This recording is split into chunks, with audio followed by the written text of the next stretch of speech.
ایک ہی کہتی ہیں کہ ہم تو ڈائریکٹ اللہ تعالیٰ سے مانگتے ہیں، تم جا کے کونوں میں جا کے مانگتے ہو، تو یہ کہنا ان کا کیسا ہے؟ یہ باتیں بیان کر کے سادہ لوگوں کو، مسلمانوں کو پریشان کرنا، ان کے دل میں تشویشیں پیدا کرنا، ان کو تذبذب میں ڈال دینا قطعاً غیر مناسب ہے۔ آپ ڈائریکٹ مانگنا چاہتے ہیں، ڈائریکٹ مانگیے۔ کوئی اگر بزرگوں کے پاس جا کر ڈائریکٹ بھی مانگ رہا ہے اور بزرگوں کے پاس جا کر ان کو وسیلہ بنا کر اللہ تعالیٰ کی بارگاہ سے طلب کر رہا ہے، تو بھائی کون سی ایسی پریشانی کی بات ہے؟ میدان محشر میں لوگ ڈائریکٹ ہی مانگ رہے ہوں گے، لیکن حساب کتاب شروع نہیں ہوگا، پکار رہے ہوں گے، گڑ گڑا رہے ہوں گے، حساب کتاب شروع نہیں ہوگا۔ سارا مجمع پہلے جائے گا آدم علیہ السلام کے پاس، ان سے ریکویسٹ کرے گا آپ سفارش کریں، آپ فرمائیں گے کہ اذهبوا الی غیری، میرے غیر کے پاس جاؤ، آج میں اس منصب پہ فائز نہیں۔ نوح علیہ السلام کے پاس جائیں گے، ان کو بھیجیں گے ابراہیم علیہ السلام کے پاس، وہ موسیٰ علیہ السلام کے پاس، وہ عیسیٰ علیہ السلام کے پاس، وہ ہمارے نبی کریم صلی اللہ علیہ وسلم کے پاس بھیجیں گے۔ تو ہمارے آقا یہ نہیں فرمائیں گے کہ بھئی ڈائریکٹ اللہ سے مانگو، میرے پاس کیوں آئے ہو تم چل کر؟ نہیں، سرکار فرماتے ہیں میں سجدہ ریز ہو جاؤں گا۔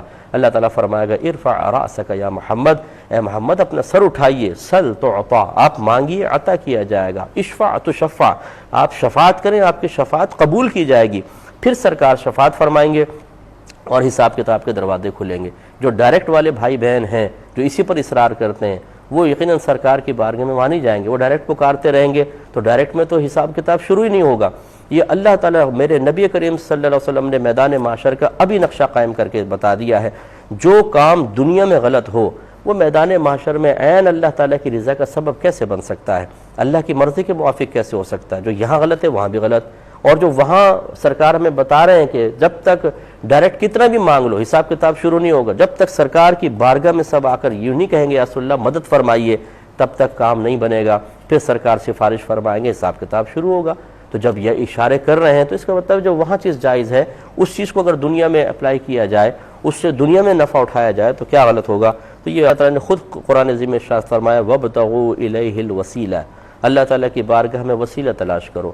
ایک مقام پہ ارشاد فرمایا وَلَوْ أَنَّهُمْ أَوْ ظَلَمُوا أَنفُسَهُمْ جَاءُوكَ فَاسْتَغْفَرُوا اللَّهَ وَاسْتَغْفَرَ لَهُمُ الرَّسُولُ لَوَجَدُوا اللَّهَ تَوَّابًا رَحِيمًا۔ اے حبیب اگر یہ لوگ اپنی جانوں پر گناہ وغیرہ کے ذریعے ظلم کر بیٹھے تو آپ کی بارگاہ میں حاضر ہوں، پھر اللہ تعالیٰ کی بارگاہ میں استغفار کریں اور یہ رسول بھی ان کے لیے استغفار کریں، تو یہ لوگ اللہ تبارک و تعالیٰ کو ضرور بخشنے والا مہربان پائیں گے۔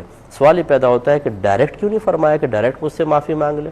ڈائریکٹ کا حکم بھی قرآن میں لکھا ہوا ہے، لیکن یہ وسیلہ کہ میرے حبیب کی بارگاہ میں حاضر ہوں پھر استغفار کریں اور یہ رسول بھی ان کے لیے استغفار کریں تو یہ اللہ کو بہت بخشنے والا مہربان پائیں گے۔ دیکھیں ڈائریکٹ مانگنا کوئی منع نہیں ہے، انبیاء علیہ السلام نے براہ راست اللہ تعالیٰ سے مانگا ہے، کثیر صحابہ کرام نے مانگا ہے، لیکن اس میں تو کسی کا اختلاف نہیں۔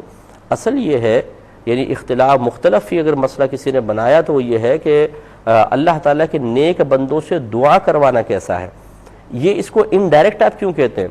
صحابہ کرام علیہم الرضوان کیا نبی کریم صلی اللہ علیہ وسلم کی خدمت میں حاضر ہو کر بہت سارے مسائل میں درخواست گزار نہیں ہوئے کہ یا رسول اللہ آپ میرے کوئی بیماری کے لیے کرتا ہے، کوئی پانی کے لیے کہتا ہے یا رسول اللہ پانی نہیں ہے، کوئی اپنی دیگر مسائل کو ذکر کرتا ہے اور سرکار ہاتھ اٹھا کے دعائیں فرماتے ہیں؟ تو یوں کیا صحابہ کرام نہیں جانتے تھے کہ ڈائریکٹ اللہ تعالیٰ سے مانگا جائے؟ کیوں